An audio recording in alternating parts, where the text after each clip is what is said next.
Hi guys, I'm Charles-Henri Niel. I am a CEO of Climate Savior. On va continuer en français. Bon.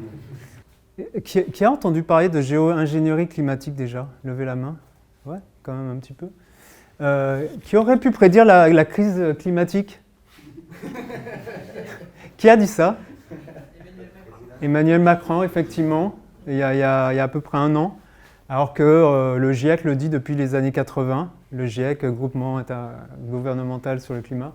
Et même, j'ai vu passer des choses, même dès le début du XXe siècle, il y a des scientifiques qui parlaient des conséquences humaines sur le climat et sur la géologie de la Terre. Et c'est quoi le dérèglement climatique? En fait, c'est l'effet de serre, déjà, c'est quelque chose de vital. Hein. On n'existe pas, la faune et la flore.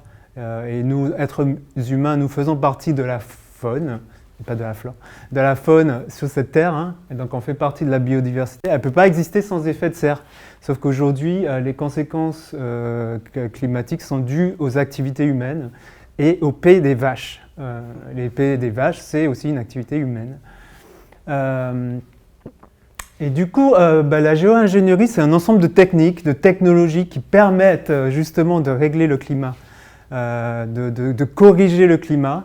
Alors il y a des choses en géo-ingénierie qui ne concernent pas le climat, qui concernent d'autres choses. Moi je vais vous parler notamment de ma start-up qui permet de régler le climat.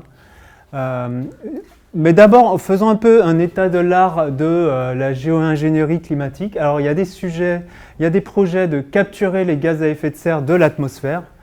Voilà, il y a plein de projets. Désolé, je ne peux pas trop les détailler, mais il y a des choses vraiment sympas comme la culture d'algues, voilà, capturer les émissions directes depuis les cheminées des usines, etc. Mais aussi des choses un peu folles en Islande avec des usines qui vont capturer l'air, l'atmosphère et capturer le carbone.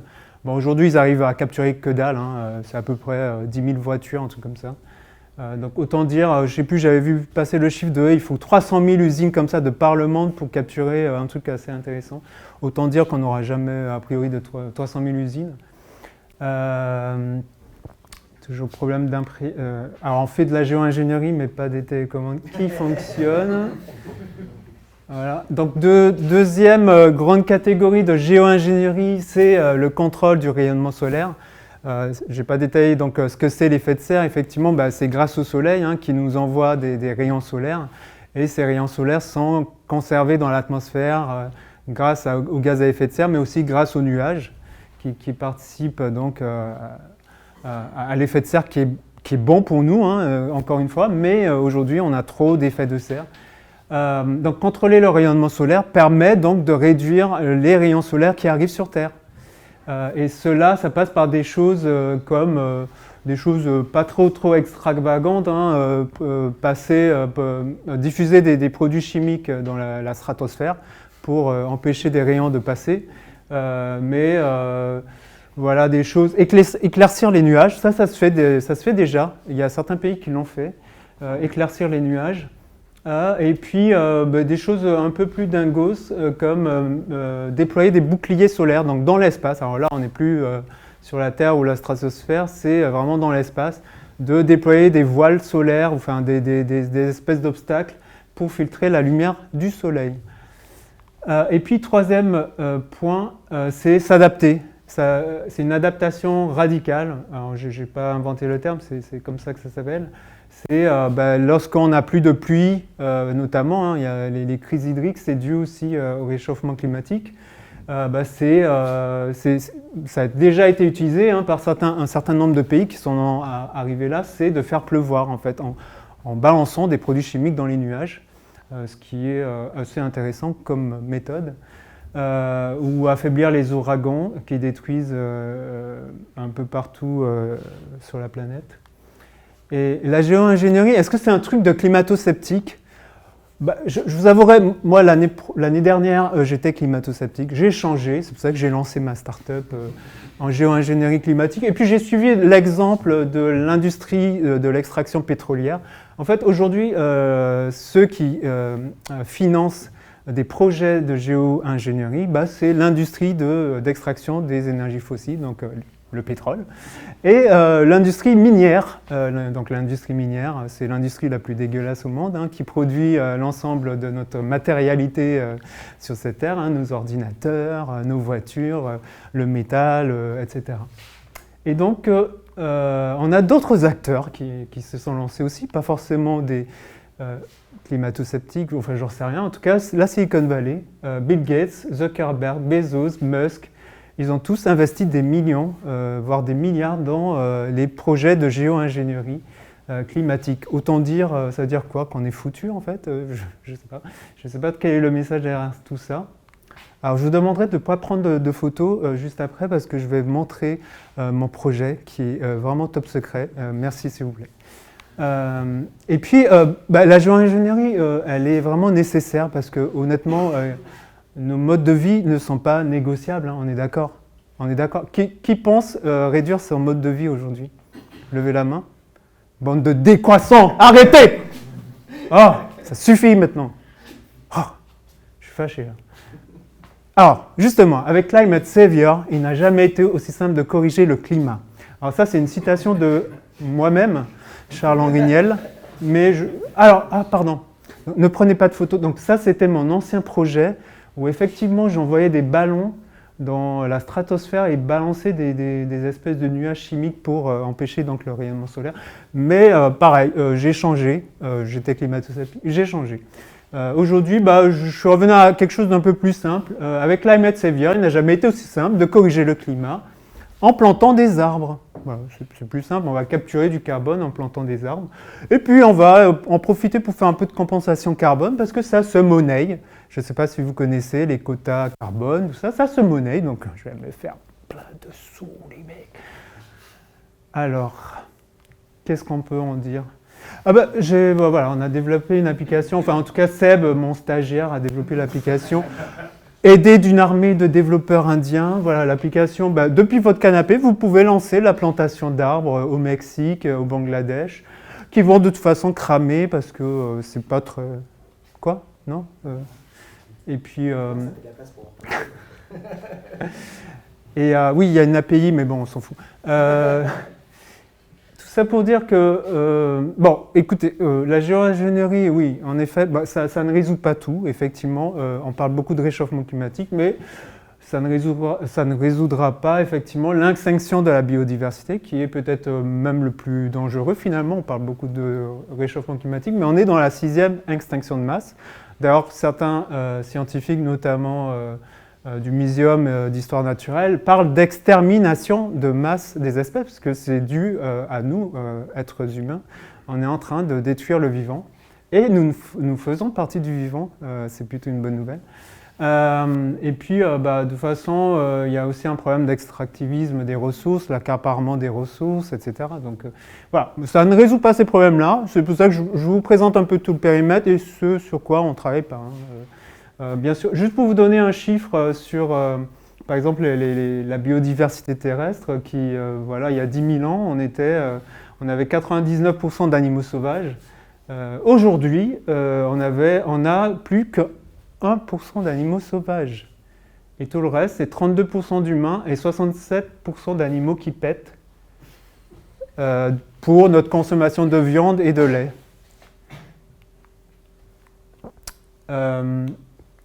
Et puis, je vous avouerai, là, je commence à un peu m'inquiéter parce que on a des problèmes géopolitiques et de démocratie avec la géo-ingénierie parce que, en fait, c'est un peu comme, vous voyez un peu le nuage de Tchernobyl qui s'arrête à la frontière.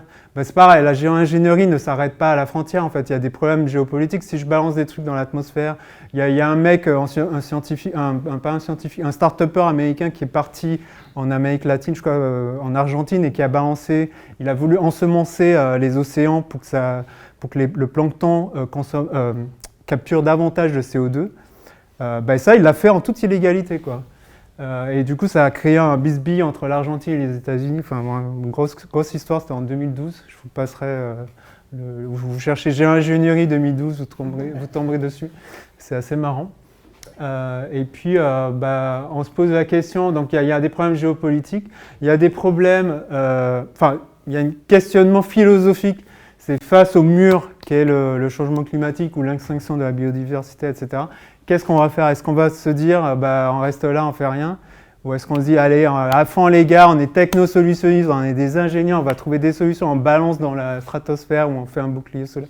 Enfin, qu'est-ce qu'on fera face à l'urgence en fait? Est-ce qu'on pourra se passer de la géo-ingénierie? Et c'est pour ça qu'il faut réfléchir dès maintenant à comment on va l'utiliser et quelle démocratie derrière tout ça en fait. Et puis la géo-ingénierie, les produits chimiques qu'on balance dans la stratosphère, si on arrête, on se prend 10 degrés en 2 ans, plus 10 degrés en 2 ans. Donc comment maintenir la géo-ingénierie en cas de guerre mondiale, en cas de crise majeure ou en cas d'accès aux ressources qui permettent de balancer dans l'atmosphère, etc. Donc voilà. Finalement, je vais arrêter mon projet start-up. Je vais me lancer dans l'agroécologie finalement. Allez hop, je mets ma casquette, je vais bosser là. Donc, pourquoi? Parce qu'en fait, si on arrête de balancer des pesticides dans les sols, c'est ce qui permet le mieux de capturer du carbone et pas des phosphorets, je ne sais pas où, pour compenser du carbone. Donc là, si vous voulez regarder, donc là c'est une ferme en permaculture, c'est la ferme du Bec et Loin. C'est les auteurs d'un bouquin qui est formidable qui s'appelle Permaculture. Donc je ne suis pas Charles-Henri Niel, je vous ai menti. Je suis Richard Hanna et je travaille sur des projets qui font sens pour des organisations qui font sens. Et j'anime un podcast écologie. Et donc sur la géo-ingénierie, je vous invite à regarder ces différentes références. Je vous ai même mis des gens un peu foudins qui sont pour et des gens plutôt contre. Et d'ailleurs, j'ai oublié, il y a aussi le numéro de Social Term. Oui, je l'ai mis. Et puis il y a Sophia Cabej, je vous invite à l'écouter, elle est un peu partout en podcast, et qui en parle beaucoup mieux que moi. Voilà, je vous remercie. Est-ce que le dark mode va nous sauver? Oui, bien sûr. Ça, c'est rapide. J'ai mis un petit peu de temps à comprendre l'ironie, en fait. Je pense que les sujets sont très intéressants et effectivement, ils sont très importants. Et d'ailleurs, ils posent des questions pour des gens comme Dev, comme nous. Ça veut dire quoi de faire tourner des mondes avec des data centers qui sont très coûteux en énergie, ce genre de choses.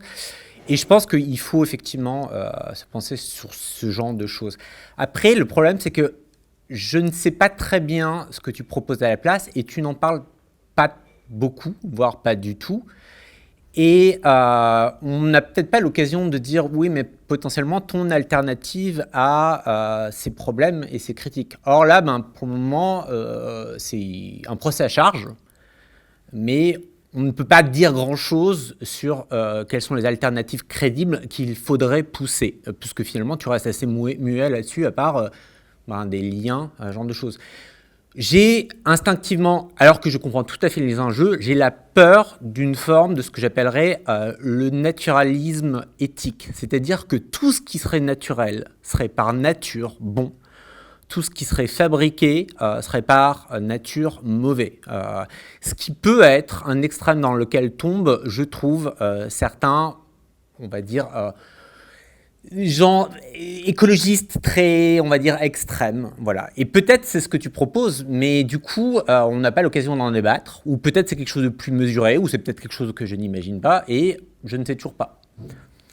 Alors, mon objectif ce soir, c'est la première fois, on va dire, à part un petit groupe d'amis où je présente le sujet, c'est pas mon sujet.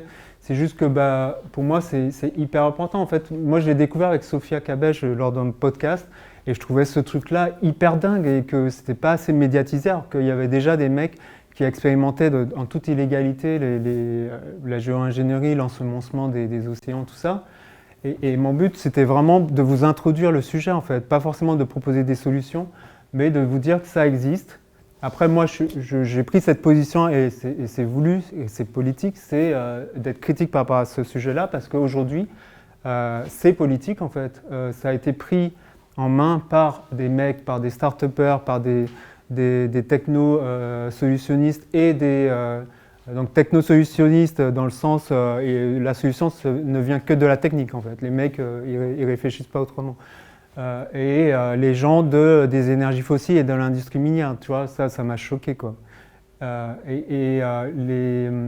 Donc c'est un sujet qui a déjà été accaparé par ces gens-là. Donc l'idée, c'était de vous introduire ça. Et moi, bon, j'en trouve un peu la solution sur le côté revenir à des choses plus sobres avec des fermes, du maraîchage, du sol vivant, en fait, qui aujourd'hui, c'est comme tu dis, je ne suis pas dans le naturel, je ne sais pas ce que c'est, mais des choses qui ont toujours existé, qui capturent le carbone, en fait. J'entends, mais par exemple, si tu connais ce qu'on appelle la révolution verte, c'est l'idée qu'à partir des années 50, il y a eu cette transformation de l'agriculture. C'est pas mon sujet. Oui, mais c'était pas mon sujet ce qui a soir. permis, je veux dire, en créant des choses qui sont négatives pour l'environnement, de sauver des vies humaines. Et donc, du coup, le problème, c'est que des choses sont parfois dans le compromis. Et quand on parle dans un débat en fait qui va prendre des heures. Qui peut dire aujourd'hui qu'on vit dans une société qui n'est pas malade, en fait? Oui, on vit dans de l'abondance, mais est-ce que cette abondance, elle n'a pas créé d'autres problèmes qu'on va payer très très rapidement? Tu vois ce que je veux dire? Donc, je suis pas forcément d'accord, mais ok. Ok, bon. Ça se débat. Mon but, c'était vraiment d'introduire le sujet, puisque beaucoup de gens n'ont pas levé la main, donc je pense que l'objectif est atteint. Voilà, et j'ai voulu le faire de façon amusante, parce que voilà, je préfère ça, et j'espère que je vous ai amusé aussi, parce que c'était une grande première aussi de le faire comme ça, plutôt que... Voilà. Tout à l'heure, tu parlais d'une start-up qui plante des arbres. Déjà, ça, c'est vrai ou pas? C'est vrai que je suis un peu perdu. Non, justement. Ah, mais c'était vrai ou pas? Non, c'est faux. Ah, d'accord. Parce par contre, il y a oui, les startups qui plantent des arbres, qui font de la compensation carbone, oui, ça existe. Je voudrais aborder ce sujet-là, parce que tu as beaucoup d'entreprises qui déclarent avoir un bilan carbone neutre, parce que pour 1 kg de CO2 produit, ils vont planter autant d'arbres pour récupérer ces 1 kg. Mais voilà, je voulais ton point de vue là-dessus, parce que j'ai l'impression que c'est un peu bullshit, parce que j'ai l'impression qu'on a du mal à suivre le taux de conversion. 10 graines plantées, c'est pas forcément 10 arbres qui grossissent. Donc je voulais ton point de vue là-dessus. Alors ça ne sera pas mon point de vue. Sur la neutralité carbone, il y a un avis de l'ADEME là-dessus qui dit la neutralité carbone à l'échelle d'une entreprise, ça n'existe pas. Donc Google, machin, qui sont neutres en carbone, ça n'existe pas au niveau physique. Au niveau physique, ça n'existe pas en fait. C'est de la comptabilité en fait. Ils ont, en fait, par exemple, je vais te donner un exemple visuel. En fait, je ne sais pas, Google et compagnie et Facebook, Amazon, ils vont continuer à installer des data centers partout, consommer de l'énergie, consommer des ressources, mais ils seront neutres en carbone parce qu'ils auront planté plein d'arbres. Donc en fait, ils vont juste avoir un truc, une espèce de comptabilité, mais qui n'aura pas de sens physique, puisque dans le monde, on va continuer à émettre des gaz à effet de serre qui font du réchauffement climatique. Et sur la question des arbres, sur la question des startups qui proposent de planter des arbres pour compenser, etc., c'est juste se dédouaner complètement en fait, en tant qu'individu ou en tant qu'entreprise, de se dire je continue mes activités parce que j'ai la possibilité de planter des arbres. Sauf qu'aujourd'hui, on constate que la plantation des arbres, c'est que des choses peu diversifiées, qui sont hyper fragiles, et du coup la capture carbone qui est promise pour compenser ne le fait pas. Et aujourd'hui, de par le monde, les forêts brûlent, donc au final... on plante des arbres qui brûlent et du coup des forêts qui brûlent et du coup au lieu de réduire, on est en train d'augmenter les émissions de gaz à effet de serre. Mais je vous invite de regarder l'avis de l'ADEME sur la neutralité carbone. J'ai une question sur autre chose et j'ai une trop bonne ressource sur les arbres qui est le podcast de Carbone 4 sur la neutralité carbone qui t'explique que globalement il faudrait 8 planètes si tout le monde voulait compenser ou même plus. Voilà. Mais il est vraiment très bien. Et ma question c'était plus comment toi t'as découvert le sujet et comment t'as commencé à t'y intéresser. Sur le sujet géo-ingénierie, c'est par Sophia Cabej en fait. J'ai écouté un podcast, je crois que c'est Présage, Présage de Alexia Soyeux, et il y avait Sophia qui en parlait et j'en avais jamais entendu parler et j'ai fait what the fuck quoi. Et elle parlait de tout ça, des problèmes géopolitiques, etc. Et puis voilà. Donc je vous invite à aller l'écouter chez Présage.